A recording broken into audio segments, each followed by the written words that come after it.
presents the Beat Basement, where you hear from your livest producers, all of them. And this is where it all goes down, where you hear the funky sounds from the producers that's up and coming to Grammy Award winning, all of them. And I'm your host, Swish, and we going in. Everything going in.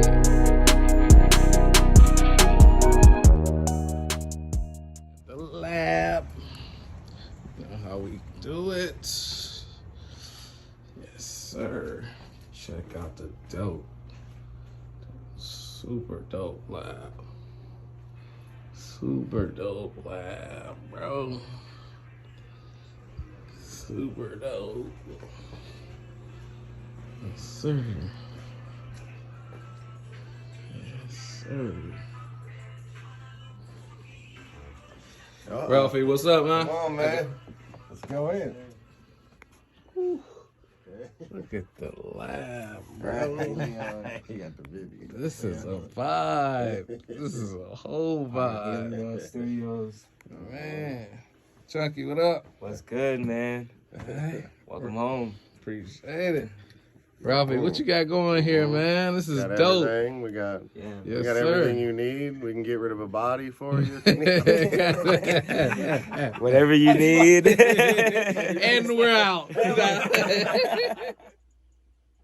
Well, on this episode, man, we got the hottest producer out, man. He stays laying stuff down for his town. You know what I'm saying? Always coming back around with them funky sounds. My buddy Chunky.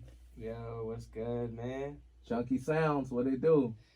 Man, it's a blessing to be a part of this, for real. Man, I'm glad to have you on the show finally. You know what I'm saying? We've been able to make this happen. Yeah. It's been a long time coming. Yeah. Yeah. You know? I Yeah. think we were supposed to link up and pandemic hit and all that, and you know, but we here now. Right. It's not gonna stop. Nah. Yeah. Can't stop us, baby. No, sir. No, sirski. What's good, man? Man, you tell me, man. What was the last time I seen you? It was an event. I know that. Right. Did you come to my event? You didn't come to my event. You should have came to my event. Was it 2021? Was it the one this year? Yeah, Damn. it was dope. I think I missed out on that one, bro. It's all good.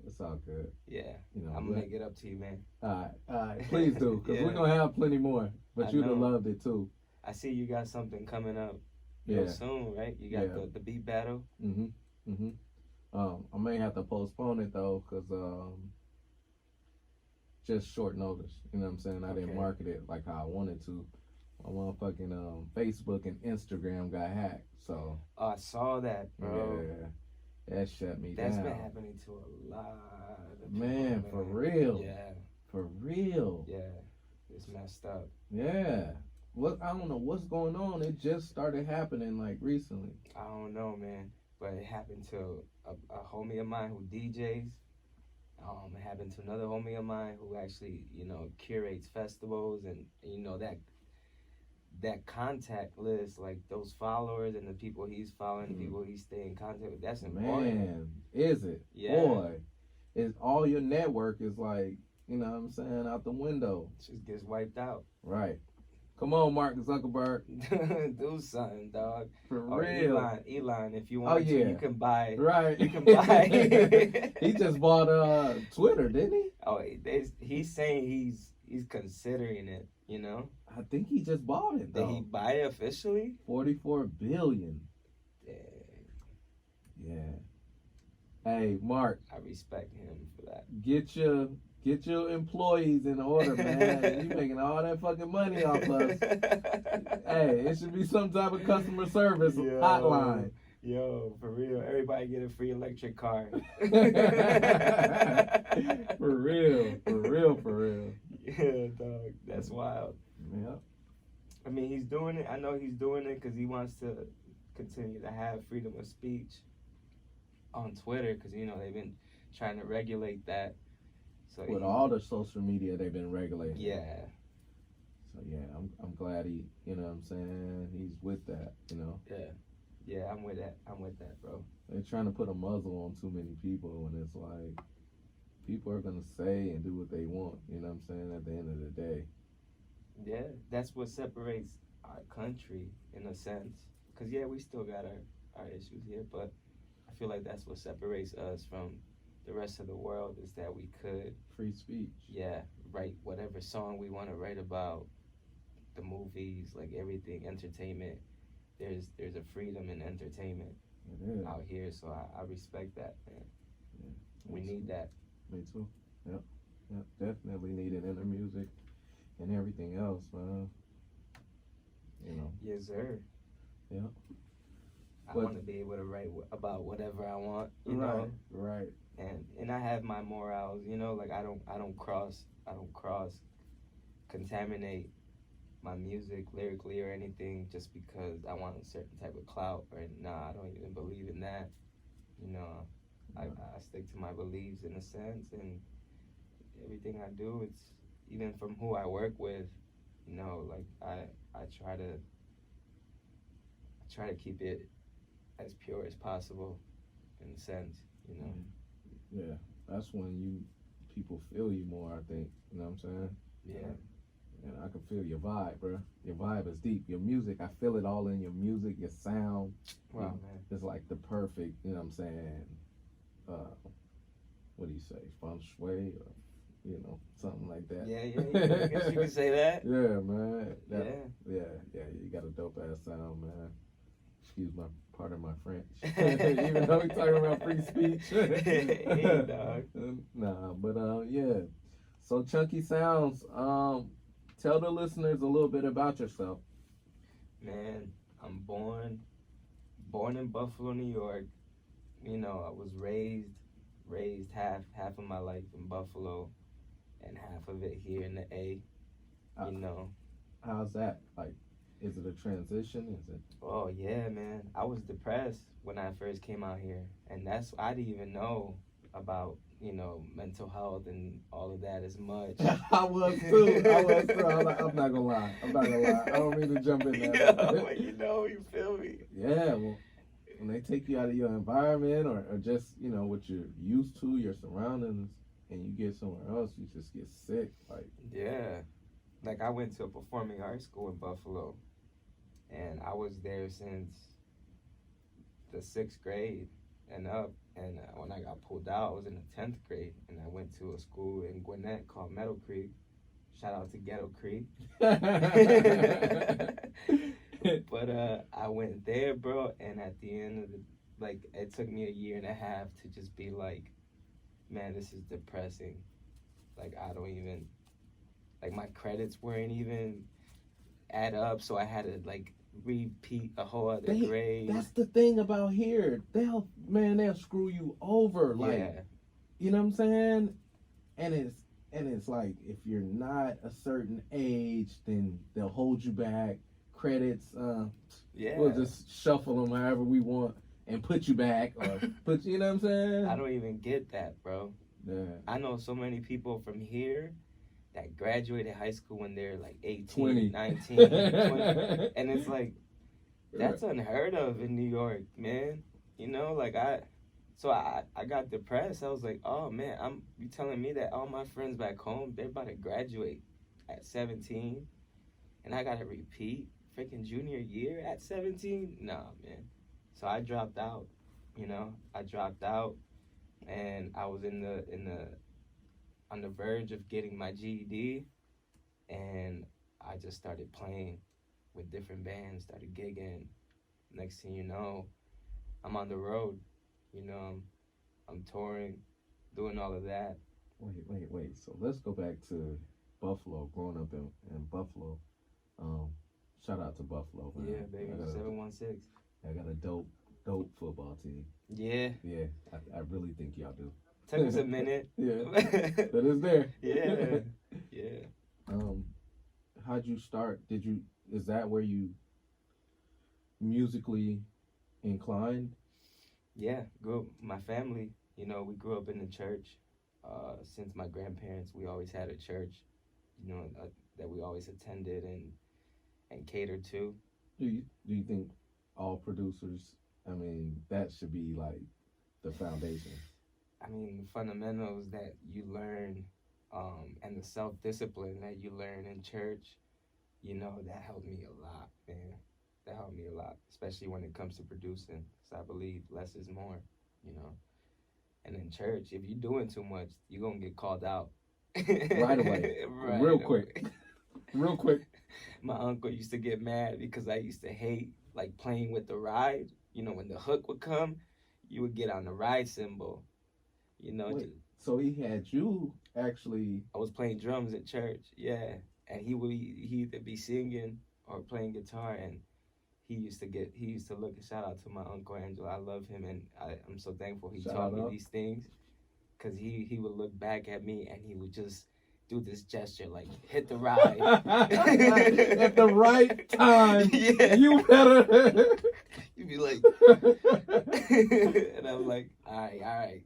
Now I know I gotta come up on the ride on this part, Yeah.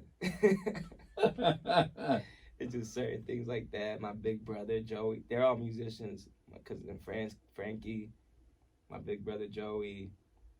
I grew up looking up to them, because not only they're way taller than me, but they're like monsters in music. Even the knowledge my cousin Frankie has from whatever genre. He's so knowledgeable, and he's such an incredible, versatile musician, percussionist, drummer.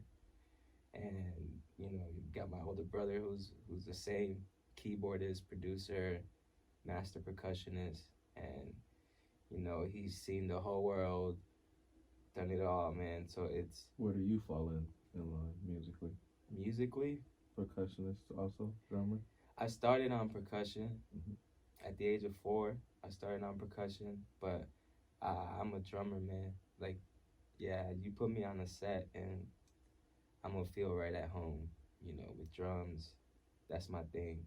I mean, production is, for me, it's like everything in one, which I love, but drumming is, that's one of those things, and I feel like I'm part of a brotherhood of drummers. I was just in New Orleans with them too, man. We was one of them got married this past Sunday. So shout out to Eric Freely, who is one of my favorite drummers, man, growing up, and it was a blessing to see that, and it reassured me, like, yo, drumming is who you're a drummer, bro. Yeah. You just happen to produce, you just happen to sing, you just happen to write songs, but in the end, bro, you're a drummer. Yeah. That New Orleans, man, it gives you, I mean, it's all live too. It's all instruments, just about, they'll pick up anything and just start, tapping, banging on it. Crazy. Yeah. The perfect place to get married, especially for an artist, a producer, you know what I'm saying? Yeah, like just walking down Frenchman, and you seeing all these bands, literally in every place there was a band. So walking down and embracing that and taking that all in, that was beautiful, man. Yeah, it hits you in your soul. It hits you kind of deep, especially if you got some alcohol. Some alcohol. I'm sorry. That was probably the bachelor party part. My fault. But you can literally walk down the street, and just feel a vibe down there. Oh yeah, we kept it chill. We kept it mature. Yeah. But we definitely was vibing, bro. Yeah. So from the church, you would go home and make all the noise and everything in your room, just playing the drums. Yeah. What's your parents? My parents had a band. What they say? Since the 70s, had a gospel funk type of band. It was it's gospel music. Do you remember the name? Sounds of Glory. Oh, wow. Yeah, because as generations grew, certain people from the fam, like the band will go through its like transitioning periods where, okay, 2 singers no longer sing in the band, but now 2 new singers, younger, are now in the band. And so after a certain time, by the time we got to like 2000, year 2000, it was like the last final generation of the band, and it was a lot younger, and we got more into writing records, playing a lot. You know, ever since a kid, I would go to even prisons with my parents and the band as a kid, and we will play for people on death row, people on, that won't ever see the light of day outside of prison, and my parents been doing that way before I was born. But then you were a part of the band once you were once you were basically of age. Like I would be on percussion every now and then with them, but they would have to put me on a chair to reach the timbales and the congas. But as soon as I got tall enough to reach the kick pedal on the drums, my cousin who was playing drums and actually recorded on the album that they did, he was like, man, I think he didn't make it to Toronto. We had a joint to do, a show to do in Toronto, and he didn't make it. He got stuck at the border, at the Peace Bridge, and so there was no other drummer who knew the songs, who was around in the rehearsals. So they threw me up on stage like, dog, you gotta do it. I was like, no, I even think I was crying. I was like 9 years old or 10. I was just like, I can't do this. Y'all putting way too much pressure on me. But I did it, man. I said, you know what? Everybody hyped me up, so I went up there and I barely able to reach the pedal, but I did it. And ever since then, man, like I was playing drums for them. Why you never felt like congas was it? You know what I'm saying? The instrument for you, wow. You know what I'm saying? That's a good question. I guess I felt more attracted to the kit, drum kit, cause congas is cool and I respect that. I mean that's where it came from. Hand percussion, West Africa, like we get all our rhythm from that drum, But something about when you're on kit, man. I guess because my brain is split in those ways that congas were it was too simple for me. With the drums, I'm busier. I'm feel more aligned. And I love it, man. I love it. I love separating my right hand on the hat to create a different pattern. I love my kick.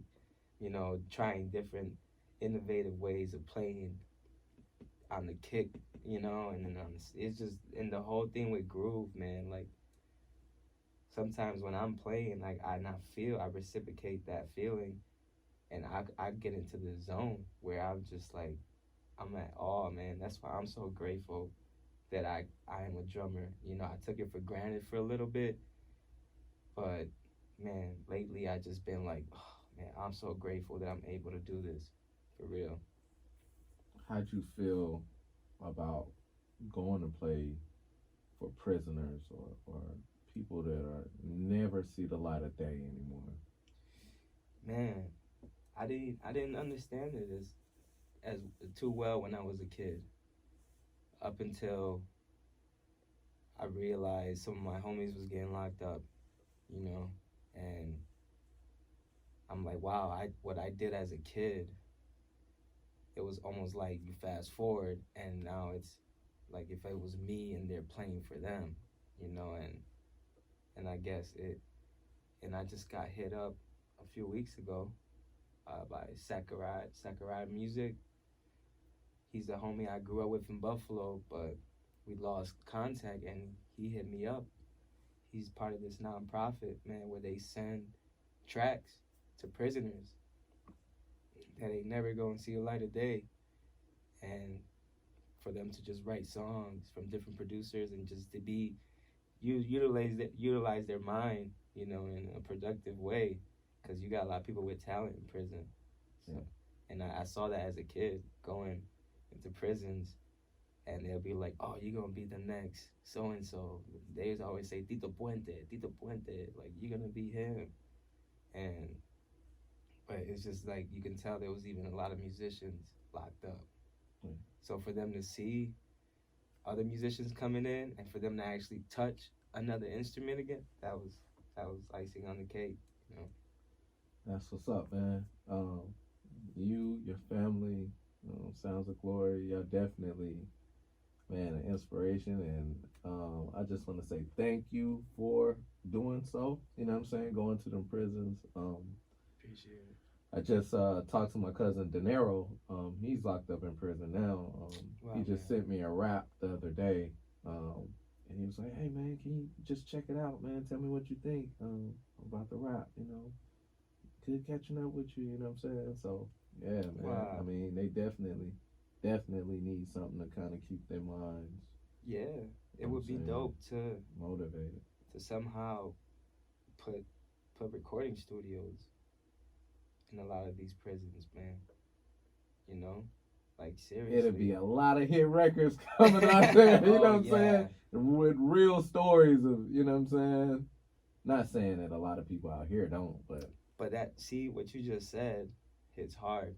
Yeah. That comes to show you that the realization of most of the stuff that some of these dudes rap about, they're doing it just to rap about it. Mm-hmm. These dudes doing it because they lived it. Yeah, they did. You know what I'm saying? They wasn't trying to live it to make a song. You know what I'm saying? And I feel like a lot of talented people that I grew up watching, they're locked up, so they never even got to fulfill, or the world never even got a chance to like hear them, right, what they have to offer. And they're so different, you know, they're so organically, like authentically just dope. Mm-hmm. Mm-hmm. And it's like incarceration just stopped that, prevented that from happening. But imagine if they could still do it while they're locked up. You know, it's like, bro, that would be the music industry don't want that to happen, bro. Nah. It's like, how do you pay these dudes that really lived it? You know what I'm saying? But yeah, and they're definitely authentic. They're, no matter where they go, it's like they don't even care no more. Producing. Yeah, that's what really got me into producing was, man, growing up in the Lower West Side of Buffalo, and my brother had this Triton Pro, and he was moving to the A. You know, I was still in Buffalo, and I was 13 at the time, and right before he left, they did a big, you know, celebration for him leaving and going away thing, and he got on the mic and he said, "I'm gonna leave this Triton Pro. You know, I'm leaving that to my little brother before I leave because I believe that he's got something." And I would always mess around with it, and ever since then, that's when the floppy disk. Yeah. Let them know what a Triton Pro is. Yeah, Triton Pro is made by Korg, right? And it's, if you look at it, it's a keyboard, but it's like a workstation where you can sample. You got your 16 tracks. You can even mix the track in there. But it was like using floppy disk, you know? Like some of y'all don't even know what a floppy disk is. Won't even never know. Probably. Never know. Probably Googling it right now. What's a floppy? Yeah, I used to have that case with a different color floppy disk, you know? I still do. I still got them. Oh, you wow. know? I still got them, man. So it's like, thank God for him leaving that. I tapped in, and in performing arts, they taught us a lot about music theory and how to make tracks and produce and arrange. And so that was it, man. That was high school? Performing arts? That was junior high through high school, yeah. Dang. Yeah. Okay. We started off in choir. It was a requirement for all music majors to attend choir in the 5th and the 6th grade. And then after that, you're on to your major. So it's like college almost, because you're pursuing a major, and you still have your academics as well. Yeah, man. So once you got down to the A, it was live. Gwinnett County, dog. Gwinnett County, man. Yeah, once I got in, I moved right into Gwinnett County. For most people that don't know what Gwinnett County or where that is, It's Atlanta. Yeah. It's right. I mean, it's in surrounding city. You know what I'm saying? Yeah, It's, Metro Atlanta. yeah. Yeah, and you know, trying to figure out how to walk with no sidewalks is like. I know. Weird. You can't even ride a bike. Nah. I'm so scared I get hit by a car. 'Cause For real, man. That's why, man, the moment I was able to drive, you always caught me in the city until I eventually just moved into the city, man. But that's the environment was just different for me. It was way too calm. You know, I just didn't know. I had no idea what I was getting into. so spread out. Yeah. Everything is like. But I met some good people that I'm still friends with till this day that are in the industry, doing other things. You know, started off as DJs and now they're curating like, you know, two of the biggest events that happen monthly here in Atlanta. And you know, I'm proud to call them my homies. I'm proud to call them my friends. So and because of them, like there was a lot of moments where, you know, it took me out of that mindset, that cloudiness of like, damn, this is not home, this is not home. But they made it feel like home, you know. And you know, I'm working for the church as well here in Swanee, so it's a lot of things that I've purposely fell into. As far as like, I feel like it's a divine purpose that I'm doing these things because it has a lot to do with my spiritual growth, you know. Definitely for me, that's one thing I've looked away from just to see if I even need it. And you know, Yahweh had a way of showing me real quick, like, oh, you're gonna need this, you know, because this is no joke out here. You know, especially if you walk around with open eyes, you see a lot of things. You notice a lot of things, and there's got to be a way to deal with those things. And you know, my spirituality is A1. It's number one on the list, bro. For real, above all everything. Yeah, you gotta keep that, man. That's the only way to keep a sane mind to me in this crazy world. Period. You know what I'm saying? Yeah. Yeah, man, definitely. Cause you know how this game be, bro. Oh yeah, oh yeah. Chew you up, spit you out. You know what I'm saying? Yeah, man, and I'm not afraid to say it, man. Like I work with different Christian artists. You know, I think I've done less of it because it don't matter, Christian or not. The game is still the game. Man, you can feel it. You can feel it.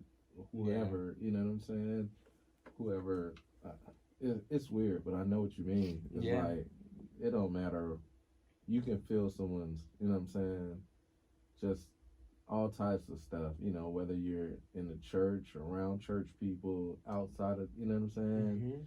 Normal people, regular people, you know, it's just a vibe, you know what I'm saying? Yeah. But yeah, definitely. Yeah, man. How'd you come up with the name Chunky Sounds? Dog. Well, Chunky's been my nickname since birth. Mama Dukes gave me that one. Shout out to Mama Dukes. She's in Buffalo. She gave me that nickname right off the bat. You know, I've heard a lot of different explanations, a lot of stories to why she gave me that name.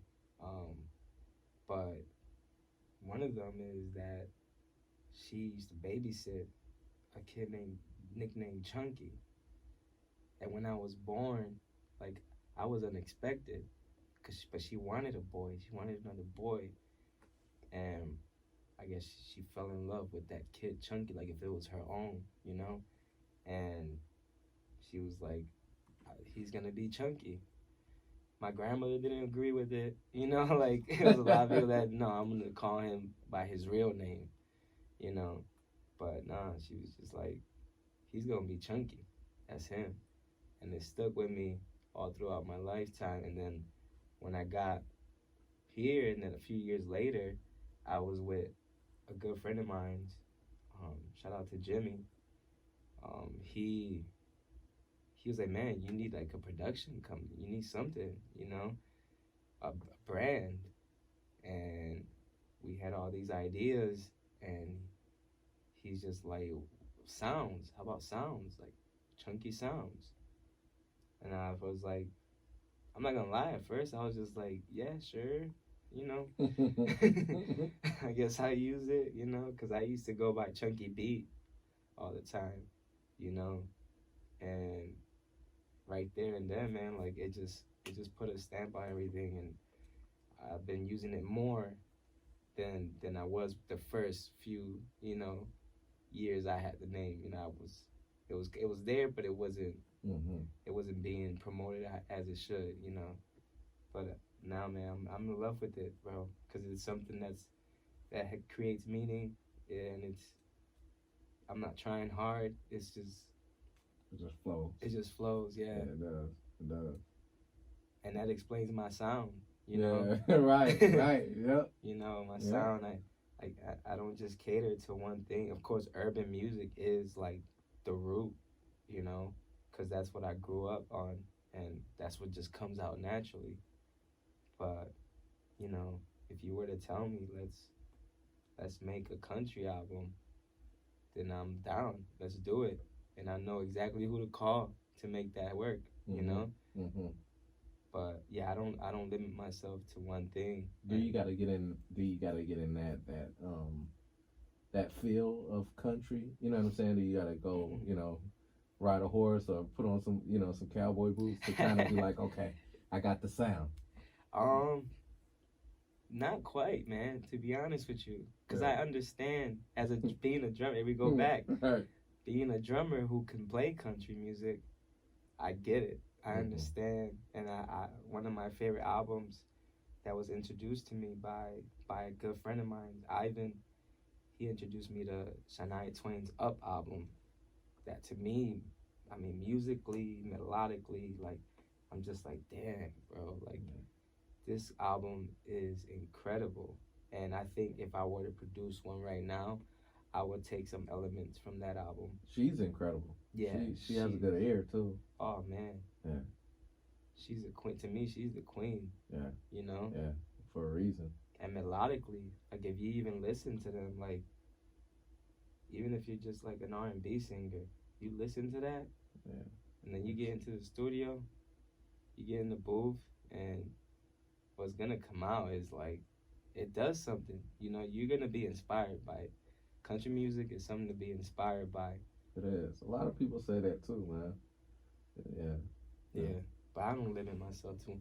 I was touring with a band, a hip hop rock band, for a while too, and that was just straight hard, you know, hip hop backbeats with distortion guitars, you know, heavy bass synths, and then the rap was just like real North, you know, Virginia Beach flow. You know, it was something, you know, that eventually fell off, but there was a good 5 years of my life invested in that, you know, and it was unfortunate that it ended. The band was called BNMC, and we was on our way, man, like with that sound, but of course, you know, it was unfortunate that it ended.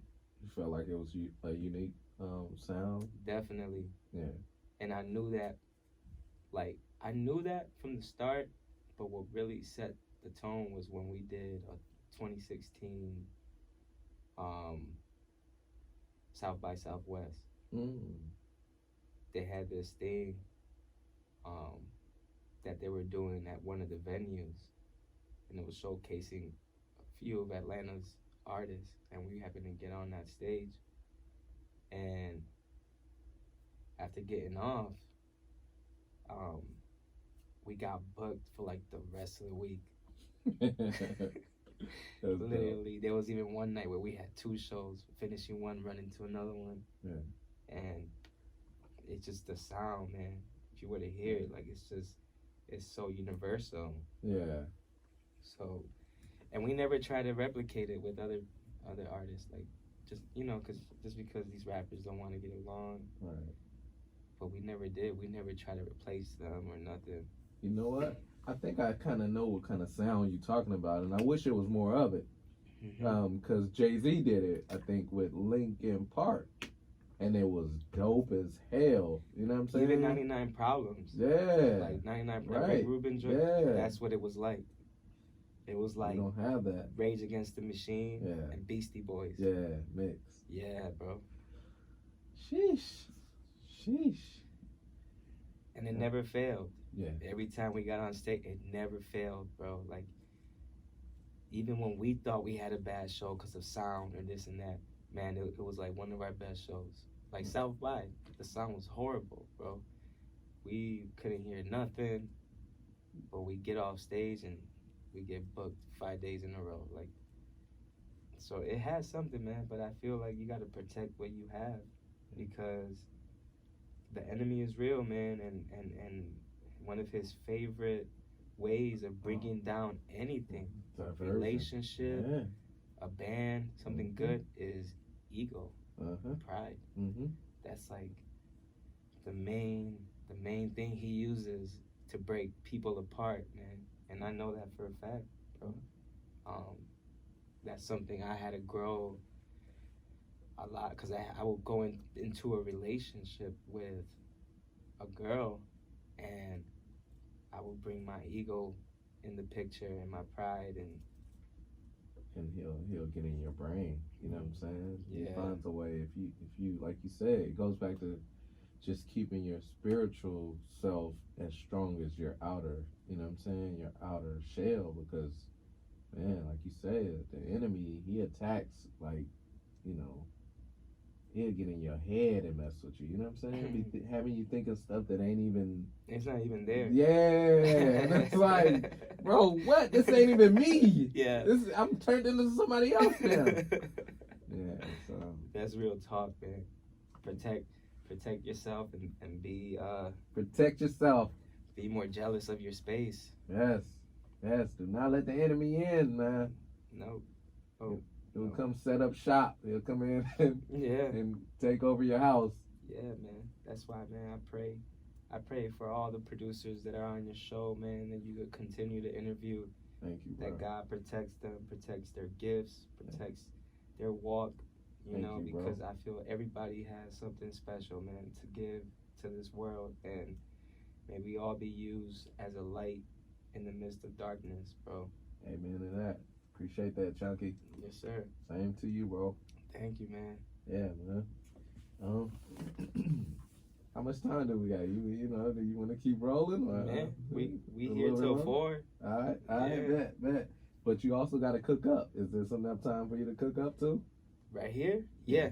We got 15 minutes to cook up. I bet. I want to keep asking you, tell us a story about music that you'll never forget that made you feel good, changed your life, something made you, you know what I'm saying? I feel like I've been going through a lot of those right now. Okay, all right, something that made you say, okay, I'm here. Music is me. I think when there's nothing else left around you, like when you're waking up and there's no one else around, there's just silence, like for real silence, man, that even when you're around people, you feel this silence.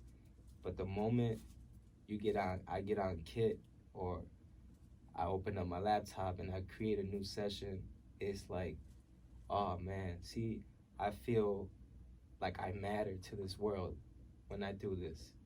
When I'm not doing this, I don't feel valuable.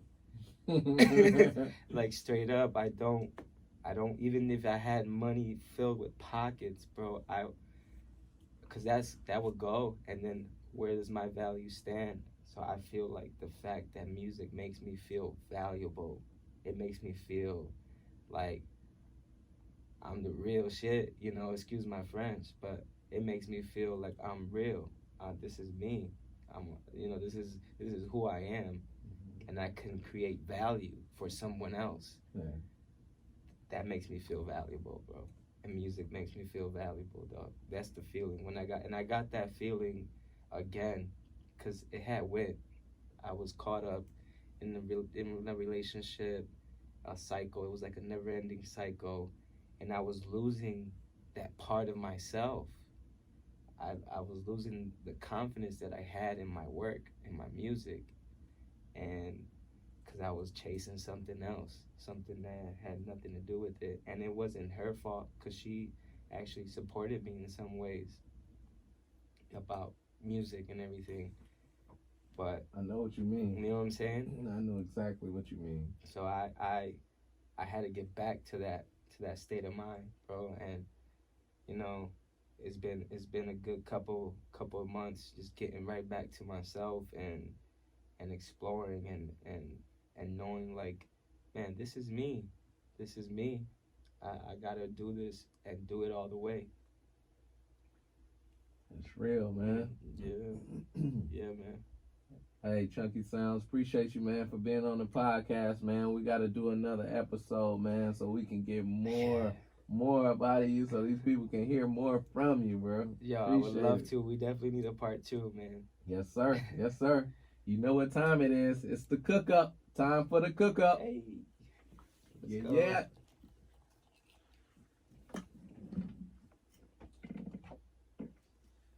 Dang, Chucky, I gotta get somewhere in my dang, so. Okay. So, no, you good though. Bro. I guess it stopped. Did it stop? I don't know if it stopped or what. What do you think? That one's still recording. We rolling so, here. Yeah, so it's all good. Oh, you good? Should You I? about to start cooking? Nah, No. because the mics are still on. So. Oh, okay. And then, whatever, if you want to bounce it down and then send me the finished version, that'd be cool too. Bet. All right, bet. So I started right now. Yeah. All right. Let's Let's go. start Right. cooking up now. Let's see where we go.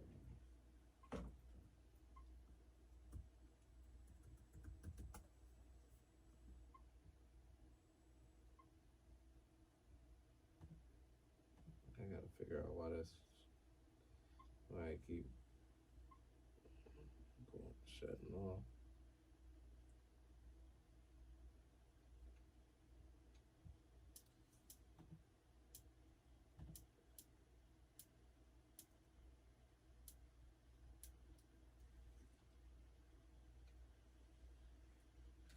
Battery died. Oh, it's done.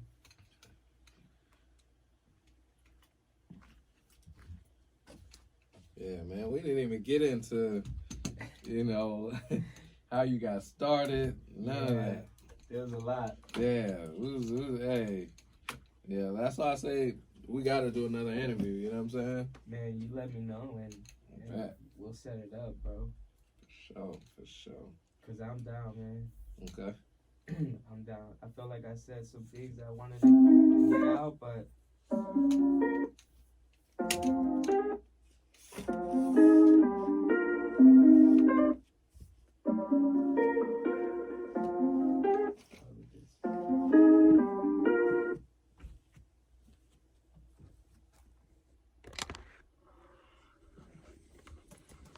just gonna do whatever comes into mind. It's all good. Cause of, It's the cook up. Time for the cook up.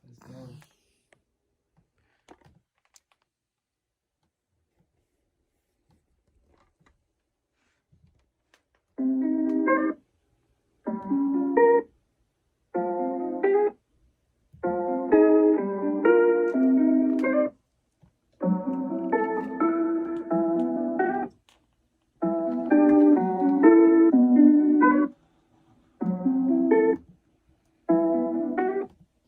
go.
a vibe when we link. Chunky sounds, you know what to think. You know what to do. You play them drums like they grew up in you.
It's cooked up.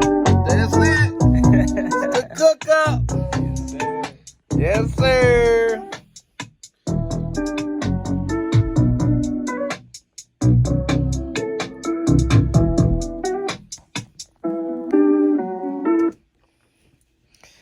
Sound good. Dope, man.